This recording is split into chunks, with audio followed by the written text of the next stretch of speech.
Allah Subhanahu wa taala dan jangan kalian melakukan kesyirikan.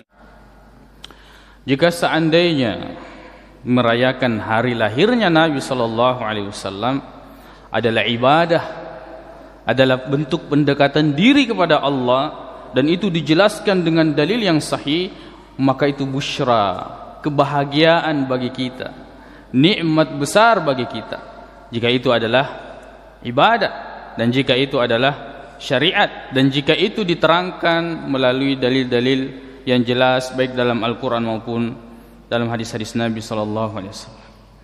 Tapi perayaan selalu identik dengan waktu tertentu.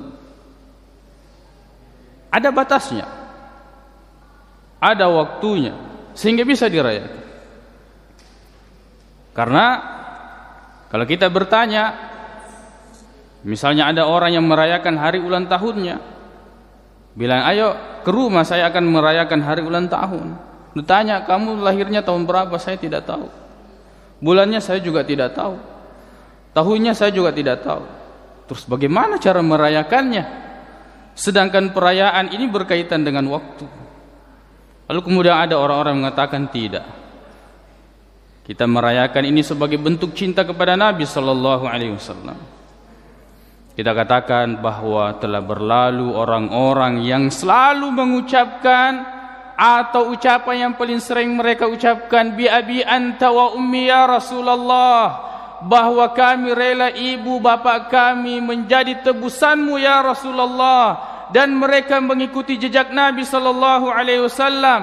Mereka berada di depan, di barisan terdepan membela Nabi sallallahu alaihi wasallam. Mereka mengorbankan diri, harta dan keluarganya untuk Nabi sallallahu alaihi wasallam. Mereka rela terluka, mereka rela terbunuh untuk Nabi sallallahu alaihi wasallam. Mereka mencintai Nabi sallallahu alaihi wasallam. Tapi mereka tidak pernah melakukan seperti apa yang kita lakukan sekarang ini. Jadi mencintai Nabi sallallahu alaihi wasallam adalah dengan mengikutinya. Qul in kuntum tuhibbunallah fattabi'uni. Jika kalian mencintai Allah Subhanahu wa taala, termasuk mencintai Nabi sallallahu alaihi wasallam, maka ikutilah Nabi sallallahu alaihi wasallam. Semoga kita dianugerahkan dengan cara mengikuti yang sebenar-benarnya, betul-betul sesuai dengan tuntunan Al-Quran dan hadis-hadis Nabi sallallahu alaihi wasallam.